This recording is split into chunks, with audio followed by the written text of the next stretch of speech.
Thank you, William, for having this open chat with me about you. I've chosen to talk to you today because I know that you are one of those people that I've met who are very inspiring, who are those kind of people that I believe, being given the opportunity, that you will change the world in a all sorts of way. And I'd like to talk about you and about who you are. So tell me, what do you currently do? Thank you, Veronica, and I'm happy to be with you today. Uh, Currently, I am the Human Resource Manager of Whispers Multiple Children's Hospital. My roles, they run from human resource and other administrative duties as they come by. And I'm happy to be at Whispers, and I'm happy for the organization, and I'm looking forward for its growth in Uganda. Thank you very much. I know when you joined Whispers, very many people were like, wow, he is different Ugandan.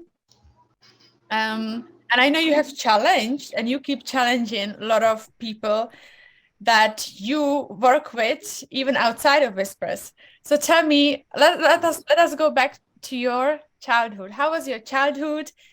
Tell us where you went to school and what was day-to-day life as a child. Thank you very much.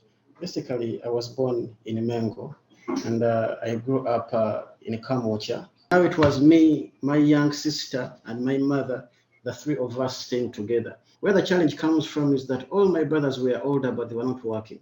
So my father was the only means to take care of us. Now this transfer to Mbarara made it difficult for him to settle in Mbarara. So his support to the family became difficult. So my mother had to do something. So that's when she started doing small businesses because she was doing precepts. Even she went to the extent of rearing chicken. That's why I became so much experienced with chicken from childhood.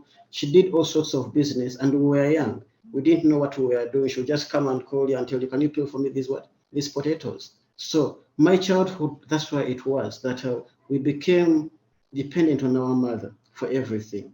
She had to move up and down to ask for money from her sisters, from her church members, and everyone, because our house was close to the church. It was just opposite to the church. We didn't have enough money because the school I started with was called St. Francis. It was in Molago, St. Francis, but the school was closed down when I was in P5 because KCCA came and they said it never had a toilet. So the school was closed down, and that's when I was taken to another school where I finished my P7. That was Area Primary School, which right now is called Daffodils, after it being sold. So from Area, I joined Kitante Secondary School, where I studied for 6 years, O level and HSC. So that is my childhood in a nutshell. Yes. Okay. So tell me, how was your day-to-day life when you woke up in the morning? What did you eat? What was the biggest struggle? Yes. Okay, I was a day scholar, especially in primary. The only thing I remember that is funny is that by that time, we had 100 shilling. I think it was 50, and my mother would give me either 100 shilling to go to school for breakfast, or she would buy for me a small band, which is like a mouse or a computer, and put it in a container. And then I would walk to school with that band. But surprisingly, I don't remember any single day that band reached school because I would open the container along the way and I eat that band. So by the time I reach at school, I have nothing for breakfast. So all I would do is to ask my friends to give me some breakfast and so on and so forth. So that was my life when I was a child. As a child, everything we did, because we did everything for ourselves. We washed our clothes, we washed our plates, we cleaned the house, we did everything because we never had a house girl, we never had anyone to do anything It is as that. So everything was with our hands, with my mom. it is very interesting Yes. because right now when I'm here in Europe, I can see how children's life here or school children life is totally different from what children are used to in Africa.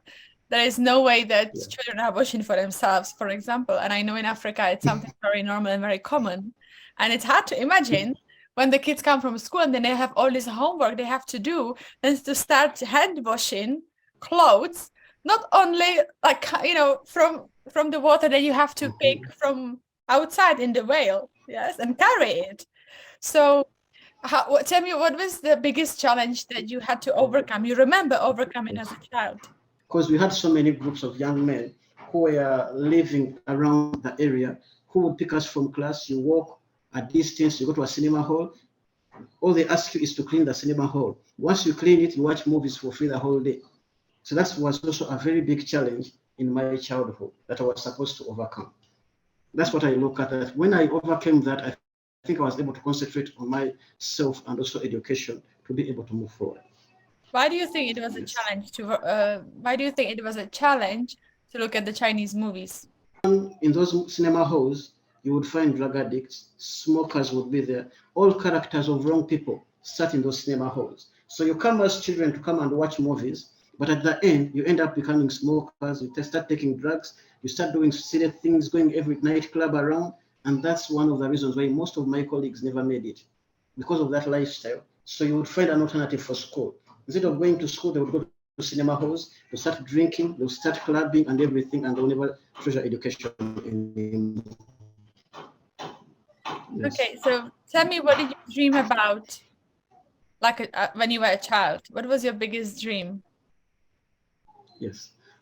My dream as a child, I can say by that time, we all wanted to be lawyers. Hmm. People, we had a lot of stories about lawyers. They had money. So we would suddenly say, one day I'll be a lawyer, I would be a pilot. But I think the biggest dream was to change my lifestyle and my background of my family. Because when I grew up, we never had a lot. I first looked at the television from my neighbors. I think I was like in P6 coming to P7. My neighbors who had a very small black and white television. I remember that television, even it never had buttons. But their father was working, I think, in Tasso in Mulago. So, because I work in a hospital, I can remember when they were turning that TV, they would get some of the medical equipment they used in the theater to turn the channels, because I think the buttons had gone off the television. So they would use those what equipment to turn the televisions by that time. But we never had access to their television. They wouldn't accept us because we would that in their sitting room. So we would stand in the windows and open their curtains to watch television. By the time I think it was Uganda television which was existing. And we used to go to watch penguins. And when they would see us, they would come and close their curtains. So in my heart, I always wanted at least to get money, at least to get a television. We get chairs. And I was happy when I saw my sister when she got a job. I think she got a job in KPI, which was a pharmaceutical. And she bought us a television, a black and white, and she bought us chairs. So that was my goal, to make sure I think I grow up, I get money at least, and we have something that my neighbors used to have that we never had. Mhm. Yes. So what would you say or advise, let me say, what would you say younger yourself? Mm. Like today, you've matured. What would you say younger yourself right now? Yeah.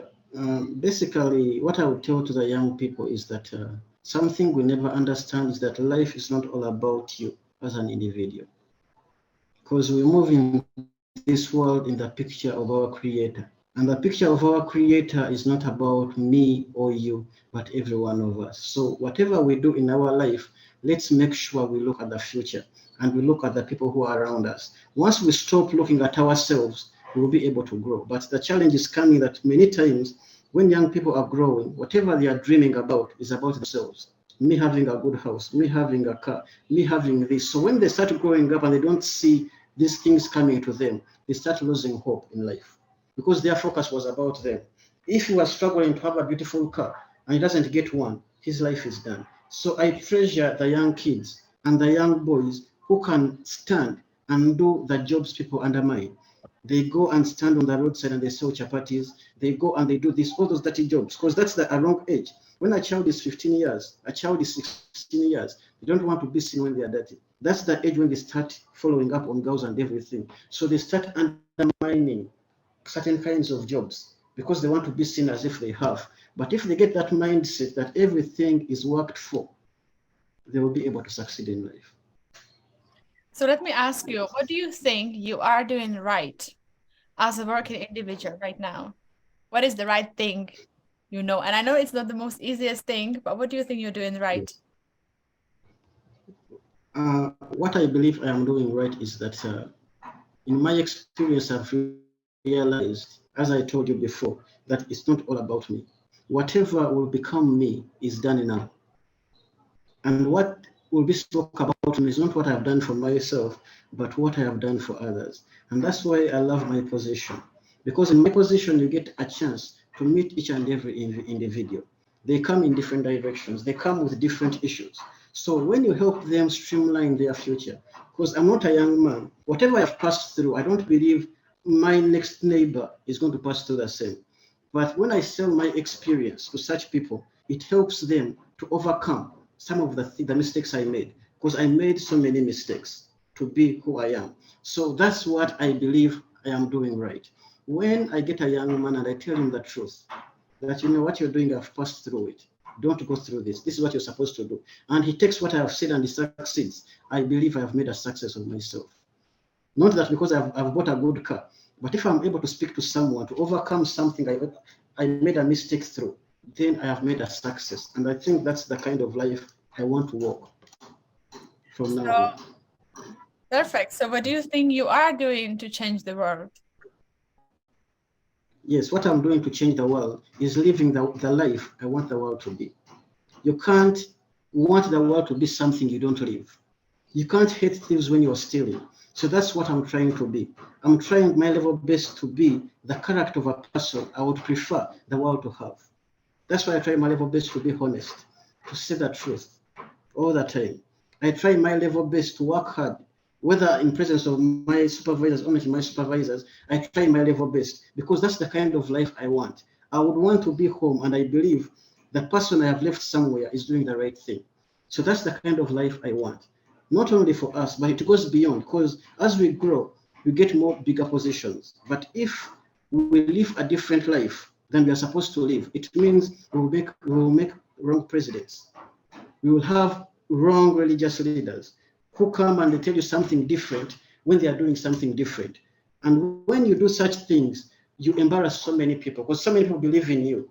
But when they hear on the media, oh, the president was caught with this, the president stole this, it means the president was not living the life he wants the world to be. So my target is to live that life I want the world to be. Yes. Perfect. That's good to hear. So now you've been working with Whispers for close to 3 years, let me say. Yes. What do you think that the positive change you brought to yourself and to Whisper? What positive change you think you brought to yourself and to Whisper?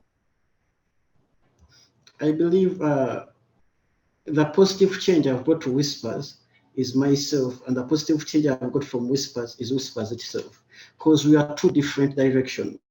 When I came to Whispers, I had never worked with a charity before. I have been working in organizations that are profit making most of the times. I had never worked in Whispers. I gained all this experience in private organizations. But when I joined Whispers, there's something you get that is kind of new. You get to realize that whatever I am working on in this organization, it's from someone.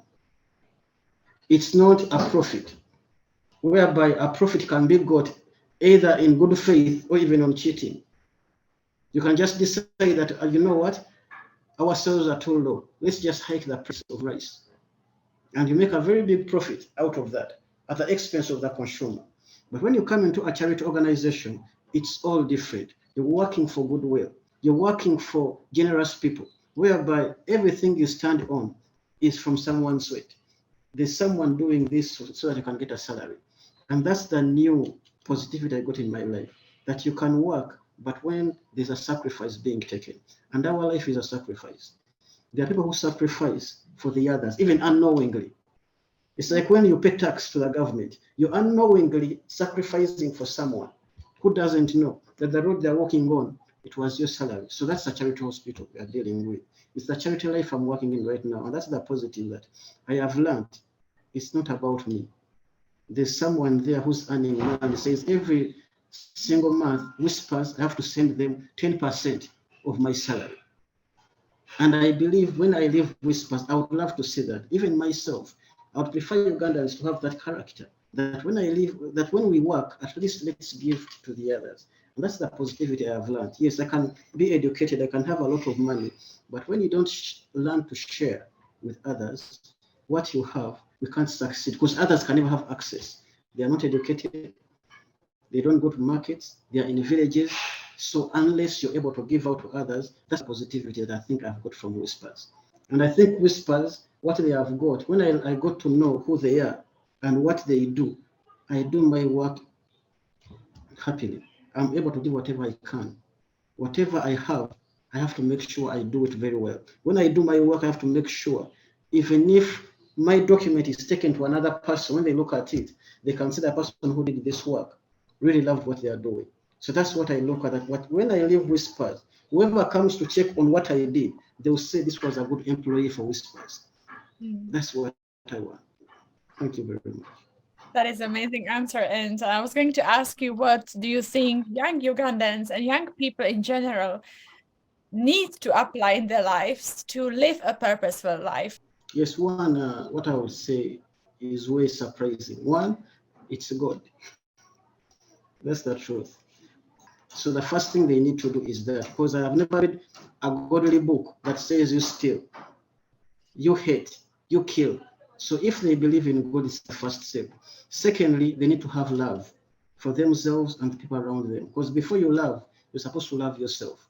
So young people need to have love for themselves, for the people they are with. And secondly, they need to understand everything is worked for.